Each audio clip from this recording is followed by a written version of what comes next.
Yeah. All right, East Wing of the. Okay, we are live. This is Senate Finance and Senate Appropriations, and we are here to receive the economic forecast from Tom Cavett and Associates. So, Tom, the floor is yours. Thank you very much, and thanks for doing the meeting jointly. I appreciate that. Don't have to do it many other times, but mostly I want to have time to do Q&A.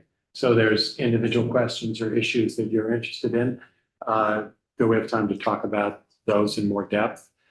Some of you have heard various versions of this presentation earlier, and some of you may have seen at the emergency board what transpired there. The recommendations were approved by the emergency board, so this is the revenue data that underlies the governor's budget, and so that's what we're starting with. This is an unusual forecast in that there's very little change from the prior forecast in July. Typically, 6 months down the road, there's just a little bit more true up that has to happen. And really, two things are responsible for that. The first, that through the first 6 months, revenues were really close to expectations across all three funds. There was no fund that was off had a variance greater than 1%. So they were all like really close. There's a couple of tables, I think it's like page 6, 7, kind of, that show where we stood after 6 months. Page 6, the top table, shows those variances, but education fund 0.1%, transportation fund 0.2%, general fund 0.9%, and healthcare was higher, but there are separate things going on there. And the general fund includes the health fund. It would only have been 0.5% without healthcare. So that's really close through 6 months.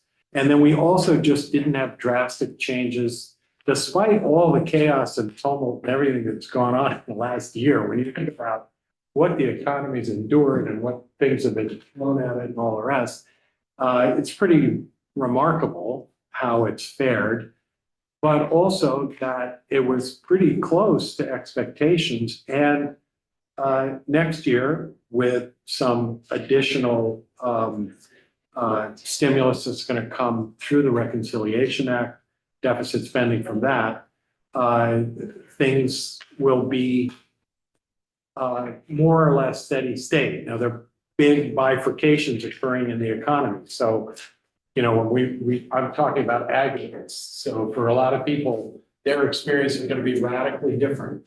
It's been characterized as a K-shaped economy where for a lot of people, things are going up, looking great, and for others, they're going down. And you probably hear that from your constituents. There'll be people that if you tell them, yeah, things are looking great in the economy, they'll look at you like you're crazy. And other people, if you say economy's in the tank, they'll say, hey, it's not what I'm feeling, And so all those stories are true. All those narratives can be true, but in aggregate, we're looking for pretty much what we had forecast before for the coming year. And so we're looking at revenues that are going to be pretty close. Across the whole longer term forecast on page 7 shows a table with changes each year by the three major funds and the healthcare fund as a percent variance from the July forecast. And between fiscal 26 and fiscal 29, among the three major funds, there's no fund that will change by more than plus or minus 1%. So that's also just unusual that there's not more change happening or other things layering in that have happened in the last 6 months. that would change that. So that's kind of steady state. Doesn't mean the economy is going to be steady state and there's no risks and nothing bad could happen and we don't have to, we can be comfortable where it is. There's a lot of stuff that's rattling around that could be problematic and new things almost every day. So we'll be keeping a close eye on all that. But in terms of the revenue outlook, pretty close to what we were saying in July. Oh, can I Yeah. interrupt with an unrelated question? Yes, anytime anybody wants. And that is how you estimate the estate tax. You do make an estimate For the estate for the tax? estate tax for revenue? Yeah. Or is that just buried or is that a number that we see somewhere? Yeah, no, it's on the table. So you can look at the estate tax is for the 5-year forecast, you look at the very last pages, page 47, available general fund. And it stayed right under beverage.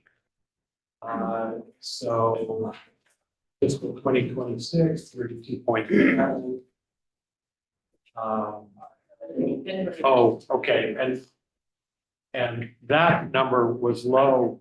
The actual collected amount for a state. If we go to the source, What page was it again? look on page 46 first. Okay, so you go down there. So this is what we call source general fund.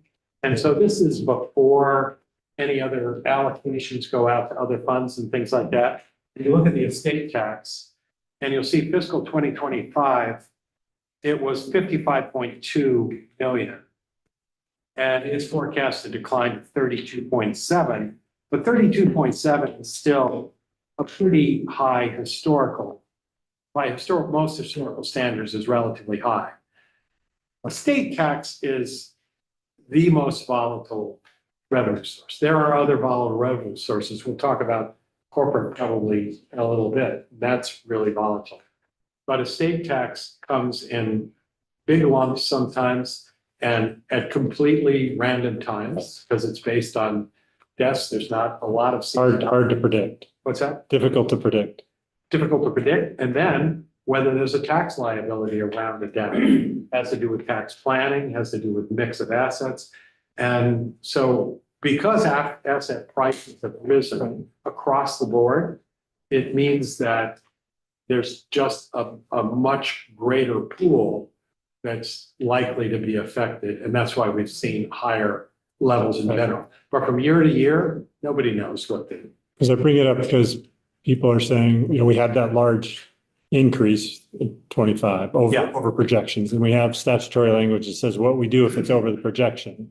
So people are saying like, oh, because of the greatest generation of the baby boomers passing away and having, there will always be this kind of excess estate tax. But I assume you take that all into account. Oh, yeah. Into your estimate. Excess that goes to the higher ed fund? Yeah. Yeah. So they're like, oh, we're going to continue to have that. But that doesn't make sense to me. Like, so I just. Well, it's not gonna stay at 55. I mean, take a look at that over time. I didn't print that out, but if you look at the estate tax over time, it just bounces all over the place. Right. So that 55 is an anomaly. That, fine if that happens again. But would I forecast that again? Not likely. It's gonna revert to a mean that's high because asset prices are high and You look at the demographics, then you look at asset prices when you try to predict. Yeah, but it's also just timing and individual circumstance. There's so few taxpayers that even fall under the estate tax. It's a rare event. And so very, very hard to forecast. It's really kind of more long-term, reasonable average. Why does it grow? Because asset prices are growing.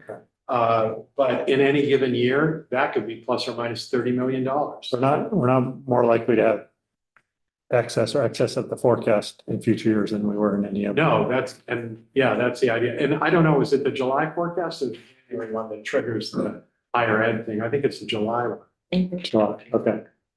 Okay. Is that right? I'm not sure. Yeah. Anyway. Okay. Thank you. Because that's the first annual forecast of Yeah. hers. Probably it's the July one. So Okay. it would be 125%, I think, of that. triggers it. Yeah. Yeah, Okay, thank you. that was a hard one to forecast.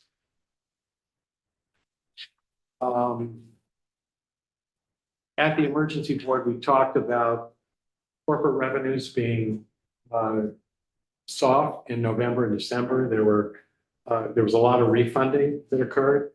And if you look at the chart on page 8, you'll see the kind of volatility you get in corporate, and then what that last quarter looked like relative to recent experience.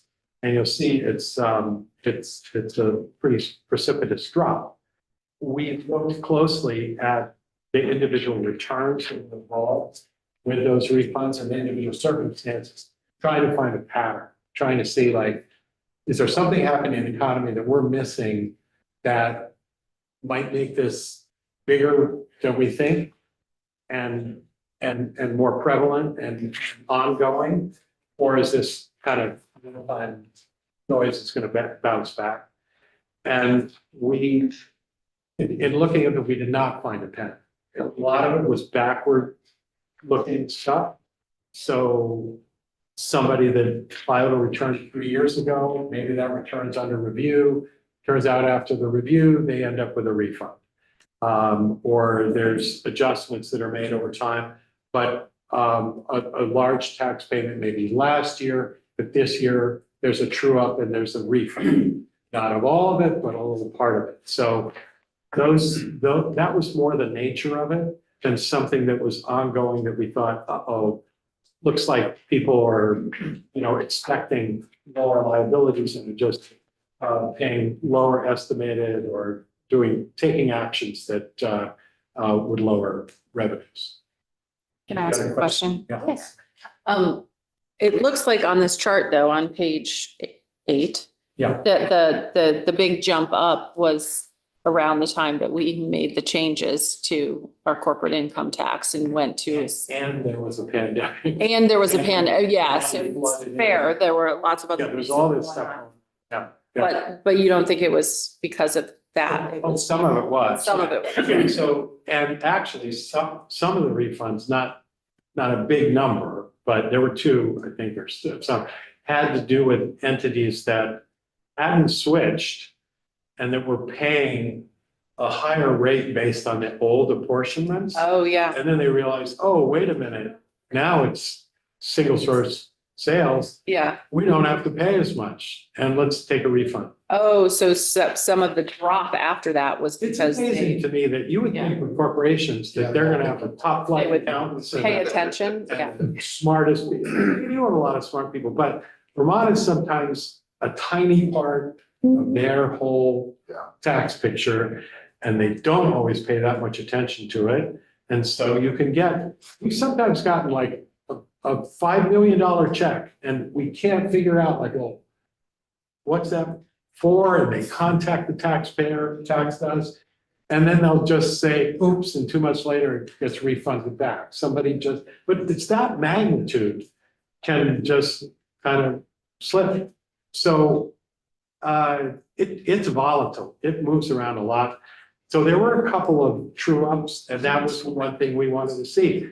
Was that widespread? Are there others that are like that? We couldn't find another one with the ones we looked at. Not a Okay. big one, Okay. So that didn't seem to be it. And then our concern was, is it something that happened recently that could worsen?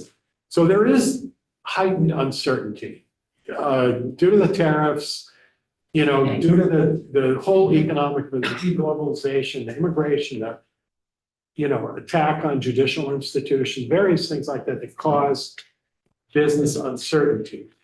And it's reasonable to think that businesses, that's in part why I think hiring has been weak, is, there's not a lot of layoffs, but there's not really any hiring.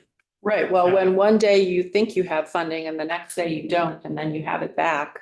Yeah, or one day your Not gonna hire costs are, people. again, you know what your input costs are to manufacturing something that you can sell at a particular price, and then that changes radically day to day. Well, that's not a happy environment to be doing business. So it could make sense, and then somebody might say, well, I don't know what my liability is gonna be, I'm not gonna pay as much forward.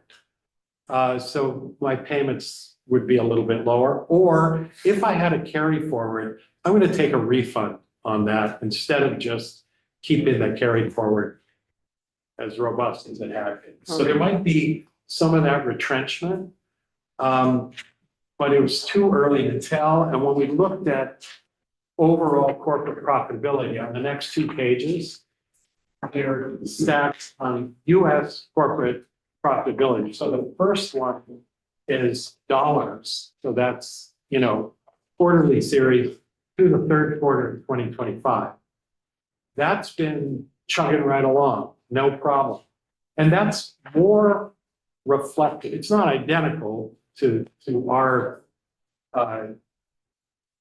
set of taxpayers paying our corporate tax.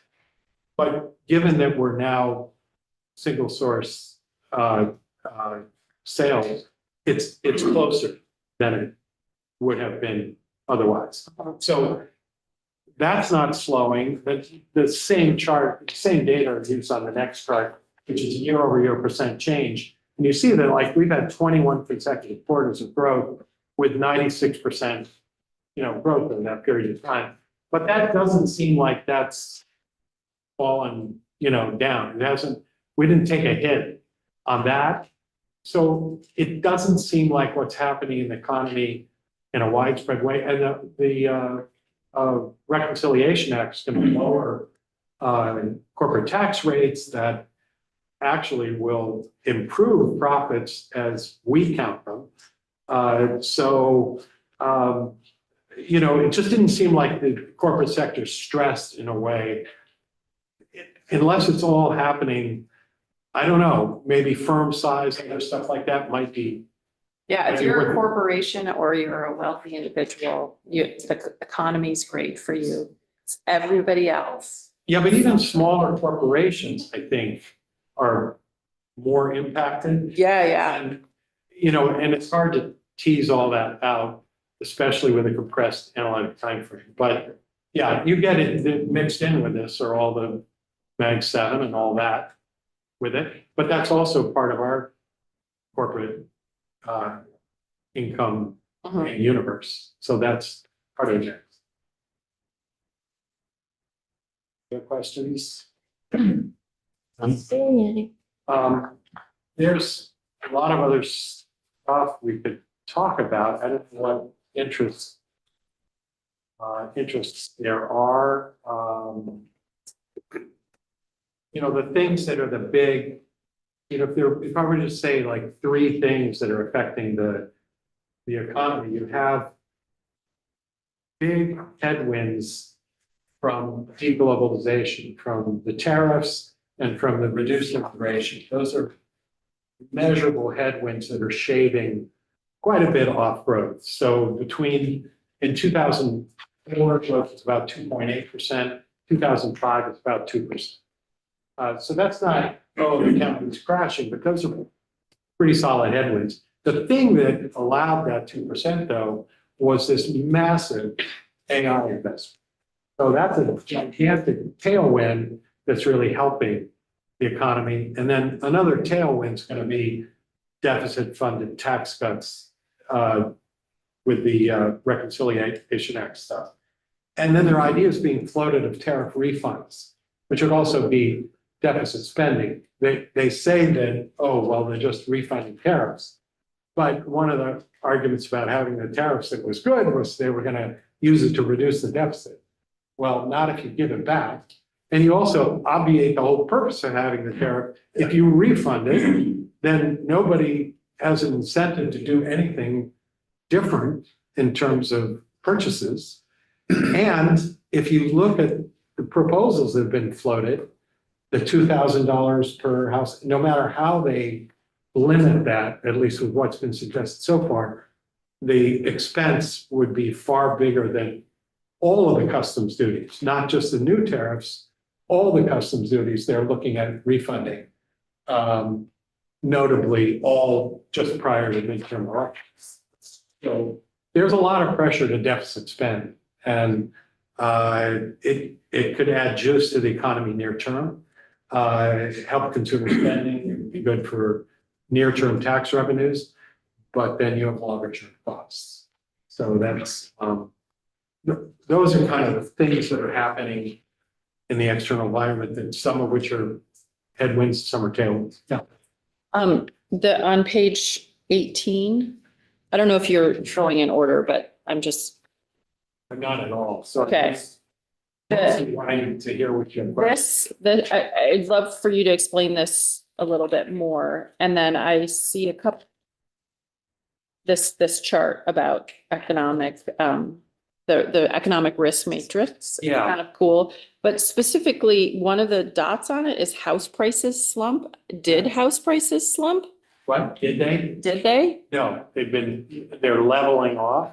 Okay. Decline. Okay. And so could you just explain? I don't think I understand this chart. Yeah, so asset prices in general have been just going through the roof. So Yeah. it's the stock, prices soaring, and home prices have also just been. Right. That's why I was surprised to see that house prices slump on this chart. Just explain the graph, like the two different Yeah, axes. Let's Yeah. start with the graph. So the graph comes from Moody's Analytics, not Moody's, the rating agency. It's Moody's Analytics was bought by Moody's, but it's an economic forecasting group that was bought by Yeah. Moody's, and we've used them for a long time. We use macroeconomic and state economic model constructs from them as kind of baselines. And they put out their risk matrix when they issue a macroeconomic forecast saying what could go wrong. And they put those on a scale where the severity of risk is further to the right Like if it happens, the impact is greater, the farthest it is to the right. The harder it is to the right, the more severe The impact, the risk. if it happens. That's right. If it happens, how severe would it be? So it's something like, okay, well, they have global pandemic on there. It's way off to the right. Yeah. Its probability isn't super high. The likelihood of it isn't super high. But if we had another pandemic, it would be, it'd be really severe. So the further to the right, the worse off it is. On the other axis, the likelihood of risk, the things that are higher up are much more likely to happen. So economy skews more K-shaped is one of the most likely things to happen. It's been happening for a long time, and it would take something kind of dramatic to change it. You'd have to have a big redistribution of wealth and income, and so that's unlikely. But it's not like that's going to create an immediate and severe issue. There are some things, though, that are, so then that line down the middle are things that, are reasonably possible would happen, and then which ones are high risk. As you go up that, you start to lose things. So Fed loses independence, for example. Now you would have to move that higher as being likelihood of risk is just increased even more. And it's a serious one. So changes in red represent an increase in the odds or severity of a risk. So the increase of they probably raised it a little bit with that, but with the recent actions, you'd raise it even more. And is it the severity, the change to forecast, or just to economic growth, or like what is the risk to? So the risk, if you were to look at that would be longer term economic impact. Moody's forecasts go out to Just like a lower 55. growth rate of the economy overall. higher borrowing costs. Okay. You But some of these things are happening. something catastrophic.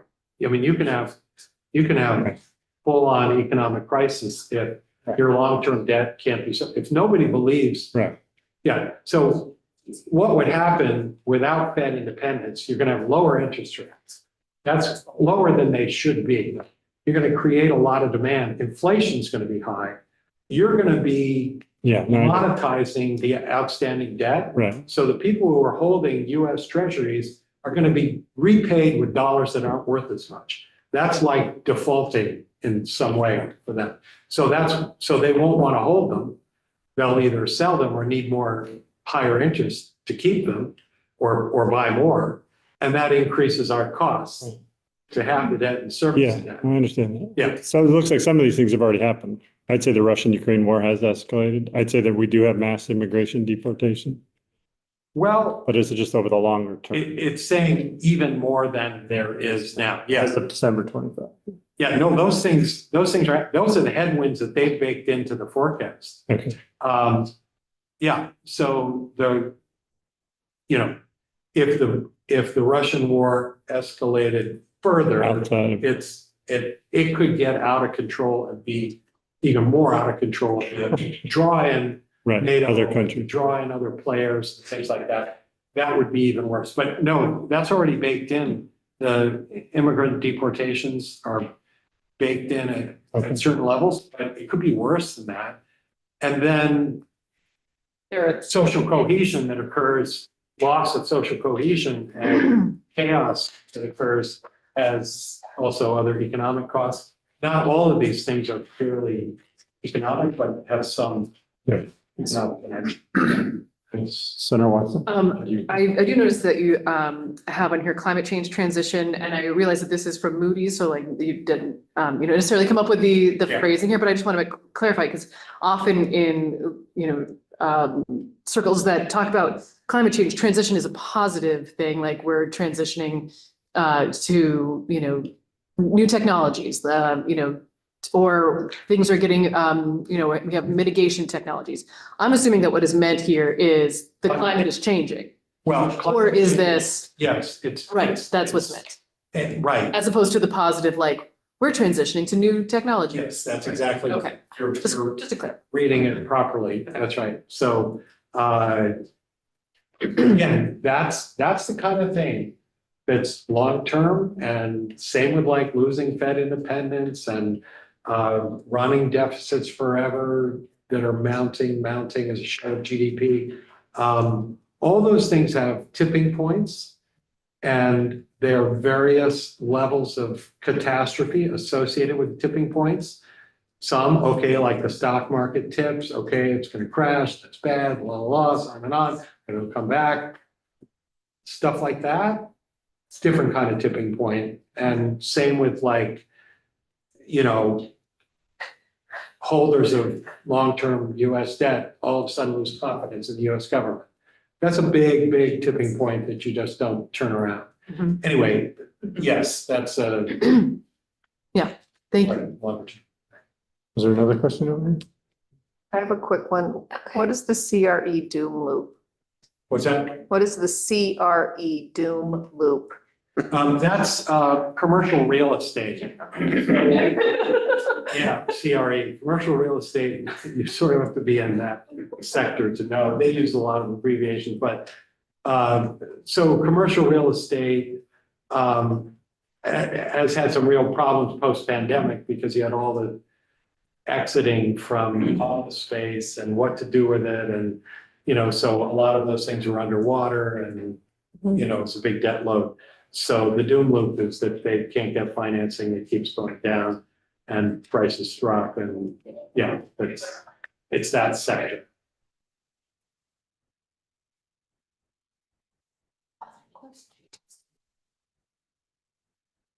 Is there anything you would highlight about the Vermont economy specifically? In terms of risk, or you just mean in general? In general, as appropriators in the tax committee of what we should be aware of. I mean, we're kind of the cork in the ocean floating in the national economy, and it's not like, we're steering a lot of stuff that happens, so we're kind of takers of what occurs. Are the unique risks that say, our participation in, Or things that we should just be paying Benefits. attention to more. yeah, you know, when I think about how AI is powering investment in a lot of places, we're not kind of front and center in that. We get AI benefit through the stock market indirectly with people that are individuals that are holding stock. There are a few companies that are players. I mean, Global Foundries and Vermont Semiconductors are, you know, not making the top high-end chips, but they're making chips that are still part of the AI information flows that go into data centers. They're not, you know, there's a variety of chips that are needed. And then some of the designers of the chips are in Vermont, and so there's some benefits from that. But none of the physical infrastructure investment is happening here. I don't know, other issues. I mean, labor markets in Vermont are still relatively good compared to the rest of the country. The latest data we got to read in November on our, the current data is delayed. But it was tied for third best in the nation, which is kind of where we've been for quite a while. So that's better than some places. Not lots of job growth, but some. Yeah, I don't know. Specific sectors, I could talk about real estate, housing prices going up but flattening. Yeah. Two questions. I'm looking on page 48 at your healthcare revenues. Did you factor in, I mean, it looks like you might have, but not fully, the provider tax provisions that were in HR 1? That doesn't. Okay, so, Exactly why it's going down. okay, it's You not, can get negative numbers, and starting in fiscal 2028, yeah, -1.4, -2.9, -3.1, -3.4. That's the bottom line, available healthcare. okay. All in the provider tax. It's all provider Yeah, look tax. at provider tax, -3.4, -6.2, -7.0, -8.1. Yeah, no, 8.1, okay, so I Yeah. expect it phases, the provider tax decrease phases in The and rate, yeah. the rate decrease phases in, okay, because I expected to Yep. see the 8.1 more up in the first year, but it the decline It ramps. ramps up. Okay. Yeah. And then when you gave this presentation or a version of your presentation in December at the Briefing. I wasn't here, but I read the press on it, and you had stuff to say about the impact of the Canada situation on our economy, or at least the press reported on it. And I wonder how big of a factor has that been in our sales tax, in particular, sales and rooms? It hits rooms and meals. Rooms and meals, yeah. Obviously, I mean, it's not helpful anywhere. There also have been boycotts of purchases of things, you know, in the United States, so even mail order stuff. And it's not limited to just Canada. Yeah. Other foreign countries also, Yes, people are averse to traveling here, and yep, they're kind of afraid that you get here, like, we're gonna get through the airport without being hassled, or if my skin color's not right, then what's that gonna mean for, Yep. you know, so it's just not a particularly attractive place right now. So meals and rooms got a little bit of a downgrade, but we had already assumed that was gonna be an issue. It's okay, a little bit worse than we had assumed. I updated the visitation numbers at the visitor center, proximate to the Canadian border and a little bit beyond. And through December, which is pretty much the whole year, was very similar to through November, which doesn't surprise me. 35% fewer. 35%. Yeah. That's a significant drop. That's a significant drop. Yeah. And yeah, I don't have other corroborating information. Is there anything from New Hampshire that you've seen or? Well, I have other piece of data for Vermont. So I looked at border crossing data collected by US Customs. So they collect data on passengers, how many passengers arrive in the car, buses and train. So the data I looked at, latest data was available in October. Okay. So comparing 2025 up to October, at the same time year before, 2024, the passenger number dropped 31%. So how do we quantify that in terms of dollars? So according to the Vermont Tourism Agency publication, 2024, last year, 500,000 Canadian visited Vermont. And then the other piece of data was overnight visitor spending per person per visit was about $444. So if you multiply 31% with 500,000 people times $444, that's nearly $70 million. So that's loss of $70 million just for lost Canadian visitors. Wow. Yeah, I mean, that's based on assumption. It's a quick and dirty type of estimation, but that's a very significant number. That is for small Vermont, that's a very significant number, especially in, I would assume, the northern part of Vermont, even more so, that has more people coming for quick visits. Right. Yeah. Wow, thank you. Thank you. So I have a question on page 40, the chart that is about Vermont's livable, well, I guess household income in Vermont. Oh, That's not Vermont. oh, that's not Vermont. This is US. US household. Never mind. But it's. Okay. The timeframe that, that it went back to when that was first done. Yep. And we, saw the disparities that existed then, and guess what? No surprise. Right. More of the same, the longer you go, it doesn't really change. Well, and my question was going to be, this is the percent change from 99 to 2024. And Real, that's inflation adjusted. okay, that was going to be my question. Was this Yeah. so relative to inflation? Yeah, I probably should do that as expressed as an average annual, compound average annual rate. It would be minuscule down.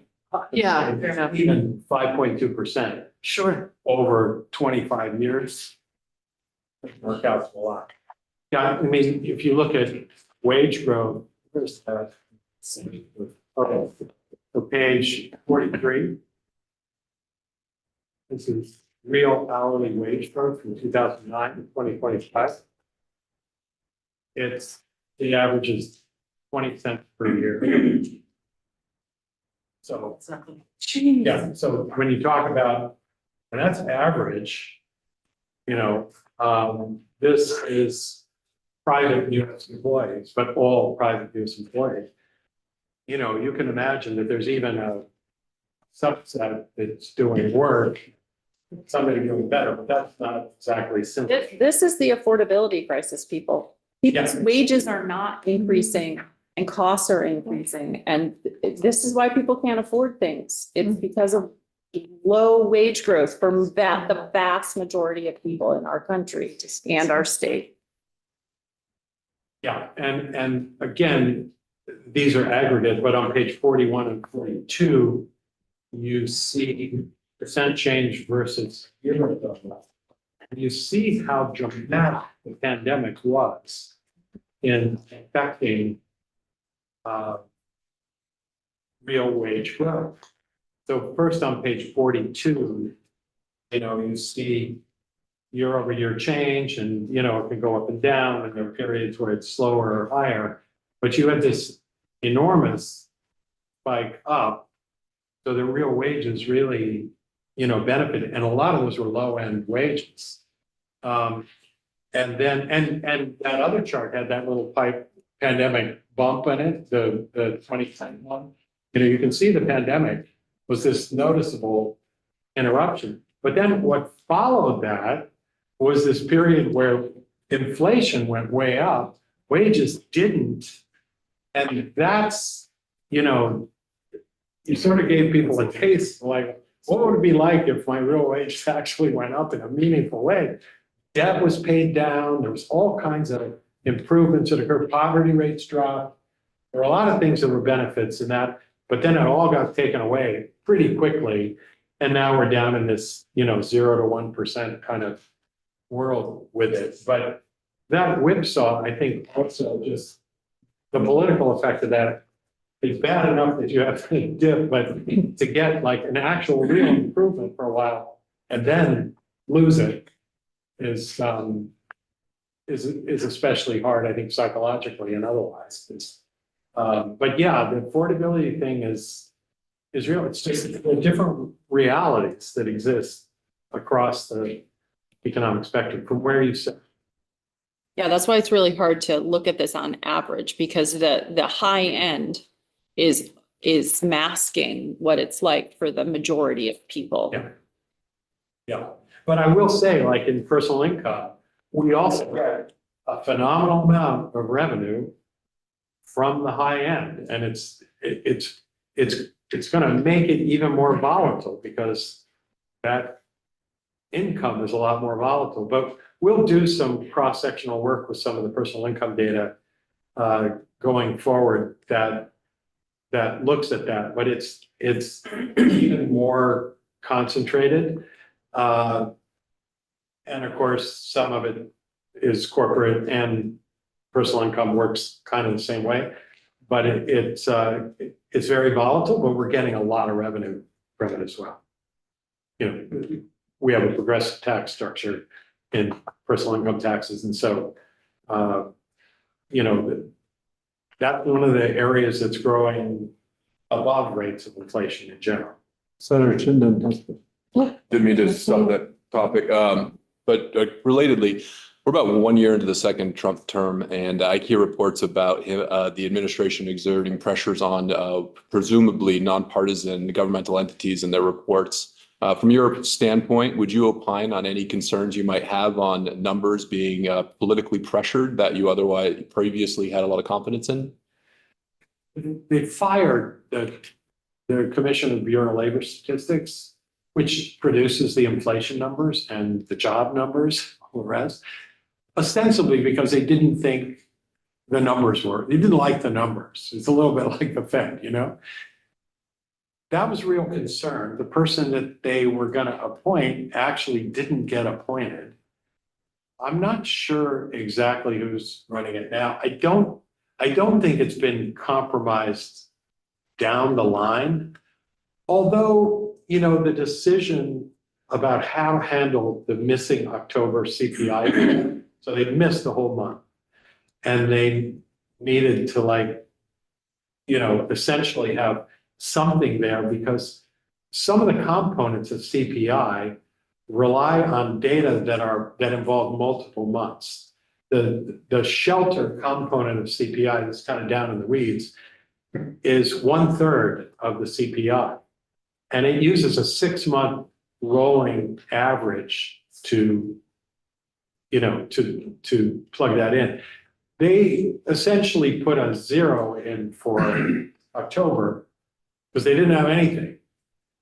Now, we know it's highly unlikely that the number was really 0. It's probably between, you know, 2 and 3, probably between 2.5 and 3.2 or 3 or something, you know. I mean, those are the numbers around it. We're between 3 and 2.7, immediately around it. But the reason that November and December numbers are suspect is that 0 is getting averaged as it goes forward. It won't be until April that that's washed out of the thing. So methodologically, could you have done something that was sort of more reasonable? They just didn't want to be seen as putting a finger on the scale to do anything, because They don't really know what it is. But by putting a zero, that is putting your Yeah, thumb that on is the. putting. yes. It is, but it sort of sounds more neutral. Yeah, yeah. I don't have the numbers. Well, it's neutral if you don't understand math. Okay, now that's true, but also they were politically gun shy, which is what's happening at the Fed too. They're trying to like scare people who are making the decision into doing what they want. And they're threatening them with criminal lawsuits that are expensive to defend. And if you lose, you go to jail. Yeah, Who would be a who wants to be a Fed chair under those circumstances? absolutely. Now, Jerome Powell has a lot of personal money, good for him. He can defend himself if he so chooses, but still, like, that's the shot across the bow that's happening. And so pretty soon you get a bunch of sycophants like you would have on boards and things in Russia or Hungary or places like that. We're just kind of, yes, people, going through the paces, but the shots are all being called politically. That's kind of the risk. You lose credibility in those numbers. Chinese statistics were like that for a long time. It was like they want to report this growth, that's what they're going to report. Do you believe it? Not really. There would be people taking pictures, using space photography to look at number of trains and things that are moving to try to get a better idea of what was happening than they were reporting. I don't think that's as much of an issue in China today as it used to be, but it's still like, those aren't reliable when there's pressure. That can happen here. It's not to the point that I don't have faith in it, because I think the people down the line have a lot of integrity. There are a lot of nerdy, really good data people there, right? And we interact with them and go to conferences with them and do stuff, write papers and things, but it's threatened. And it's, like these other things, not helpful and potentially really harmful. Yeah. Thank you. Yeah, the page of missing statistics and compromised statistics in here, I think it's one of, it's page 27. It's just, there's a long list of stuff that's canceled, compromised, otherwise, What page? 27? it's 27, but the list is so long, it runs over the page number at the bottom. So it's like, if you see page 26 or 28, it's right before it, the page before, but it's just a list of all these stats that we rely on. I mean, we do forecasts that try to let the numbers talk. The revenue numbers and the others, don't go in with any priors. Look at the data, see what it's telling you. If it's really bad, then you respond to that. If you can't look at numbers that are current, if August is the last read I have, I'm flying blind a little bit. I mean, still August is better than nothing, but I'm not getting the kind of current information that I usually have. And that's a problem. So I don't know if in, the next potential government shutdown, if we get through that, it looks like, there's some movement on stopgap things that could be good, but we'll see. Anybody else? Looks like that's it. Anything else we should know? If there are other things, feel free to contact Joint Fiscal or us directly, and be happy to respond to things. Yeah, just looking for, is there anything right now that's at the top level of your concern and that should be a concern to us going forward based on what you see in the market? I think there are many of the things we talked about, I think in terms of immediate things would be if you've got some kind of bubble pop happening, with the stock market, bringing that down and having cascading asset value losses. But, it could go on for quite a while. And the entities that are involved in funding it are not like the dot-com businesses 25 years earlier. They're making real profits and huge profits. And they've got a lot more substance. So I think it could go on longer. I don't think everybody's gonna be a winner in it, so there are gonna be some losses at some point. And the scale of it is just massive. I mean, it's just really hard to overstate, but like 10 trillion in value, something like that, looking at. Be hard to get an ROI that's, gonna make you whole on that, but who knows when. Yeah, so I'm always looking at, that kind of vulnerability, because that could be quick. A lot of the other issues are longer term and they're very serious, but they're not, have to be as immediate in terms of how they affect you. Yeah, recession risks are, they spiked up in April, and then dropped down to like maybe 33%, in the next 12 months, chance of recession, which is fairly low. It was 45% in April. The labor markets are worse than, since that April, that's a reflection of the uncertainty. Since the April tariff announcements, employment has been pretty much dead in the water. There've been, some increases, some decreases. There's a chart on the employment change. Okay, that's page 29. But you can see that like employment since April has been either negative or, if you average those, you're right about at zero, a little bit above zero. And if you look at manufacturing jobs, which are supposed to benefit from the tariffs, right? They've declined every single month since April. April introduced, you do something like that, you just scramble the deck and people, people might be saying, okay, I need to know what the deal is before I hire somebody or before I, move forward with an investment or something like that. And that's been trouble. Yeah. So as that stabilizes, that should, hopefully that improves, but that's a risk too, is labor Do you market. see anything that you would describe as a change in methodology, a change in strategy, a change in the amount of reserves that we maintain for emergency? Are there warning signs that we should do something different than what we're doing based on what you see happening At the state level? at the state level? I really haven't looked at reserve levels independently. Nobody's asked me to look at that, so I can't really comment on that. We've spoken about that earlier. There is, this cash balance that's enormous, that's being spent down, but we're assuming that it levels off somewhere north of $1 billion, which is higher than it used to be. Now that includes rainy day funds and other things that are already in that, but that could be an opportunity if you want to have more of a cushion, would be to think about that, not just whatever the treasury decides he wants to do with it, but, have some input on what you think an appropriate balance might be and whether reserves or how you want to work with that. But that might be something to have a conversation about. I don't have any independent perspective. Yeah, I know people are getting antsy, but I was noting on page 12, when you were talking about different revenue sources, your paragraph on the lottery revenue and how that's declined, and particularly the sentence, lottery ticket purchasers are often on the lower leg of the K-shaped economy and have had less disposable income of late with which to spend on games. I know there's a proposal right now to actually expand the lottery by offering it on phones.